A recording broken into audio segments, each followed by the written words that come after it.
8। मिर्जा अनवर?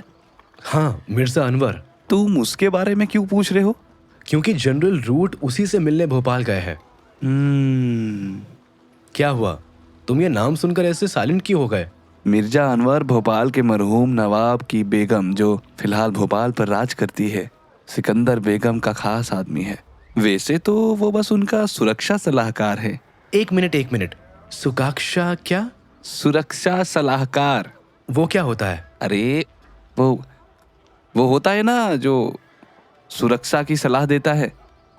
अरे मतलब बताता है कि किधर से और किससे खुद को कैसे सुरक्षित रखना है। अब कैसे समझाऊं तेरे को?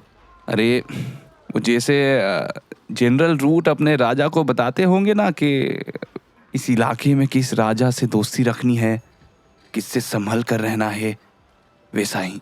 ओह, तुम्हारा मतलब सिक्योरिटी एडवाइजर से है? हाँ, शायद वही होगा।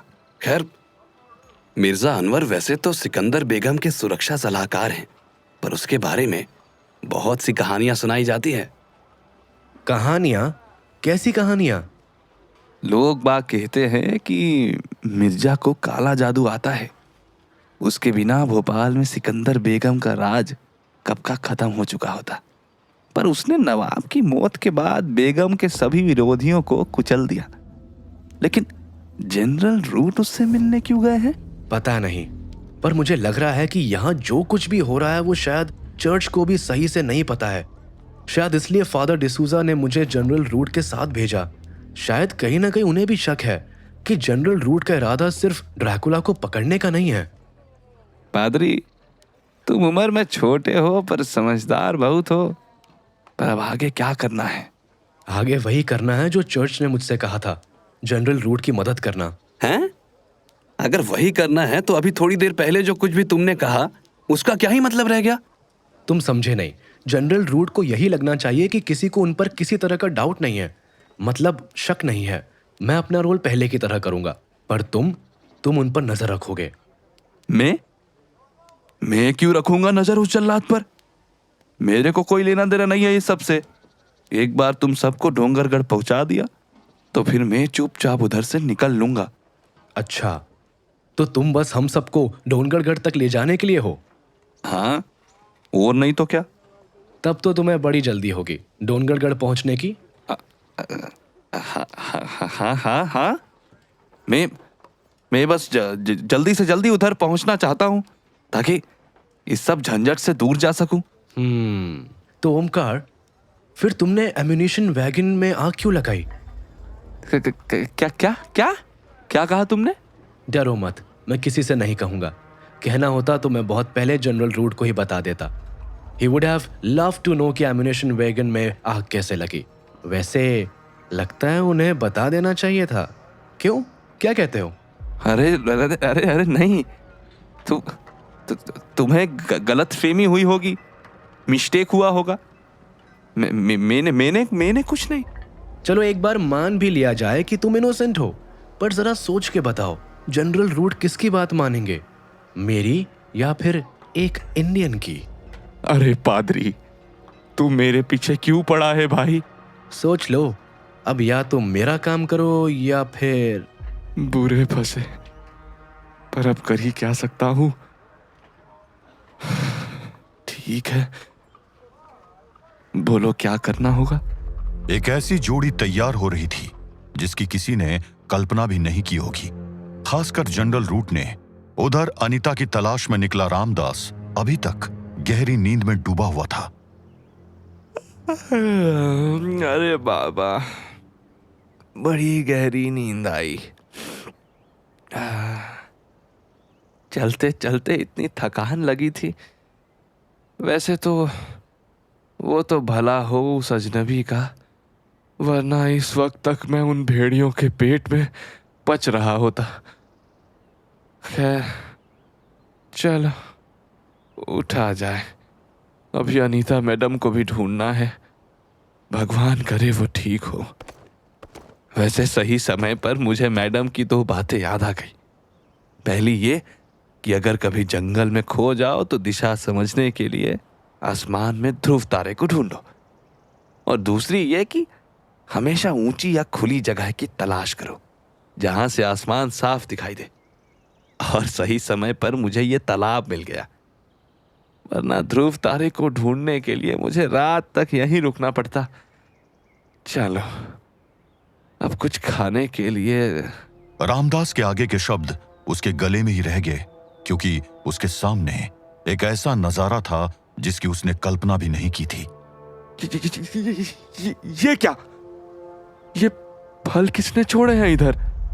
उसके सामने जमीन पर फलों का एक छोटा सा ढेर लगा था, मानो कोई उसके लिए छोड़ गया हो। कौन हो भाई? सामने क्यों नहीं आते हो?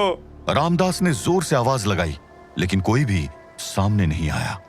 चल क्या रहा है इधर? कल मेरी भेड़ियों से रक्षा करी और आज सुबह सुबह मेरे लिए भोजन का इंतजाम भी कर दिया। आखिर कौन है ये अजनबी मददगार और क्यों मेरी मदद कर रहा है? रामदास थोड़ी देर तक कुछ सोचता रहा और फिर चुपचाप उसने फलों को अपने झोले में भरा और एक केला खाते हुए आगे उत्तर दिशा में बढ़ चला। उधर सार्जेंट वॉल्टर्स को होश तो आ गया था, लेकिन उसका दिमाग अभी भी कंफ्यूज था और उसे ये याद ही नहीं था कि कल रात उसका सामना हैरी उर्फ वुल्फमैन से हुआ था।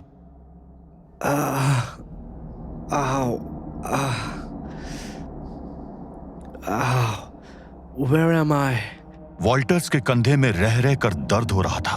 उसका पूरा शरीर भेड़ियों द्वारा घसीटे जाने के कारण छिला हुआ था। उसके कपड़े बुरी तरह फट चुके थे। दर्द से कहराते हुए उसने अपनी आंखें खोली तो उसे कुछ भी नजर नहीं आया। उसे बस इतना पता था कि वो जिंदा है। कुछ देर तक अपनी आंखों पर जोर डालने के बाद भी जब उसे कुछ समझ नहीं आया तो उसने उठने की कोशिश की। उसने अपने हाथों को जरा सा हिलाया भर था कि उसके कंधे में दर्द कई गुना बढ़ गया और वो कहराते हुए अपना कंधा पकड़कर बैठ गया। लेकिन उसने अपने कंधे को जैसे ही छुआ वो दर्द से बुरी तरह से छटपटा उठा। तब उसे याद आया कि कैसे उस वुल्फमैन ने उसके कंधे पर काटा था। वो उस मंजर को याद करके सिहर उठा, लेकिन फिर खुद को हिम्मत देने की कोशिश करने लगा। उसने अपनी आंखों को मला ताकि वो अंधेरे में देख सके और वहां से निकल सके। लेकिन जैसे ही उसे साफ दिखना शुरू हुआ, उसकी आंखें डर से फटी की फटी रह गई। Oh God, I'm inside a wolf den. हर तरफ wolves ही wolves है। Too many wolves. मैं यहां से निकलूंगा कैसे? उसने ध्यान से हर तरफ देखा। वहां सैकड़ों भेड़िए सो रहे थे। उनके बीच से बिना आवाज किए निकलना लगभग असंभव था। अगर मगर जो भी हो, मुझे यहां से निकलना ही होगा। I have to get out. मेरी पूरी बॉडी हर्ट कर रही है। मेरी स्किन जगह जगह से कट चुकी है। But I have to bear this pain. I have to escape. वो धीरे धीरे छोटे छोटे और नपे तुले कदमों के साथ उन भेड़ियों के बीच से होता हुआ आगे बढ़ने लगा। चलो, मैं उन वोल्फ से थोड़ा दूर आ गया हूं and I can see light in some distance. Walter's थोड़ी ही देर में गुफा के मुहाने पर पहुंच गया था, मगर जैसे ही उसने अपना पहला कदम बाहर रखा वो दर्द से कहरा उठा।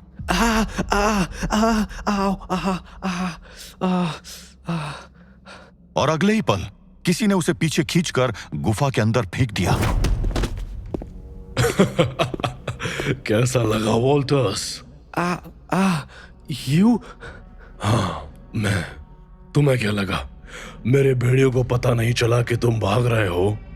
उन्होंने जानबूझकर तुम्हें नहीं रोका और अब तुम समझ गए होगे क्यों। ये मेरे फेस को क्या हुआ?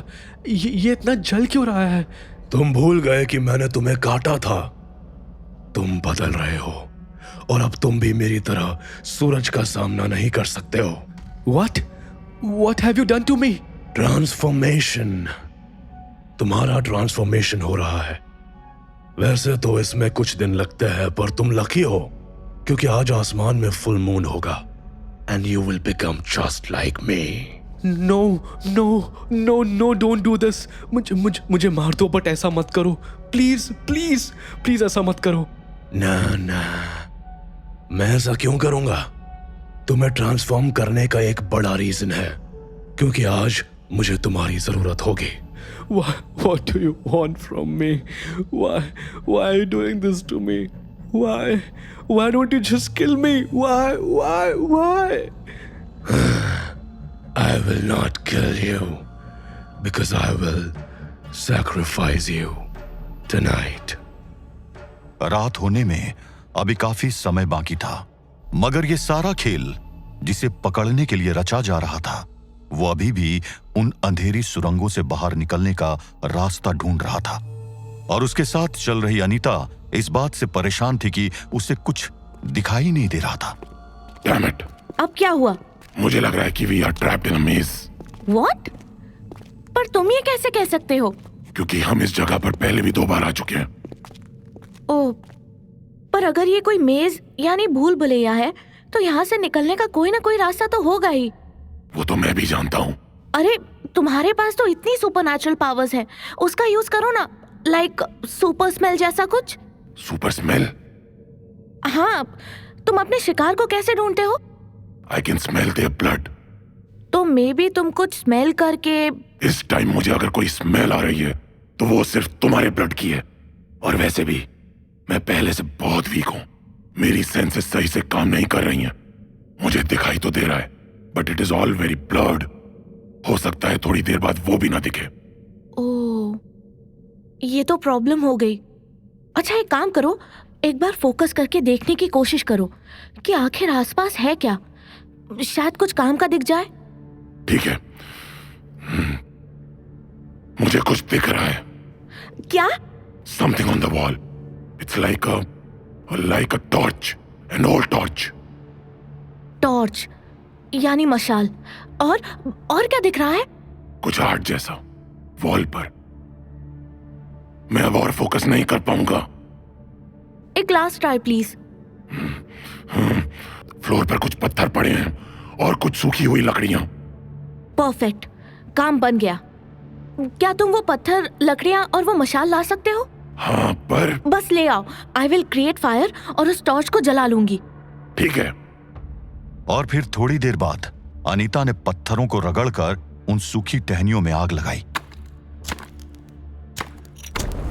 और उसकी मदद से मशाल जला ली।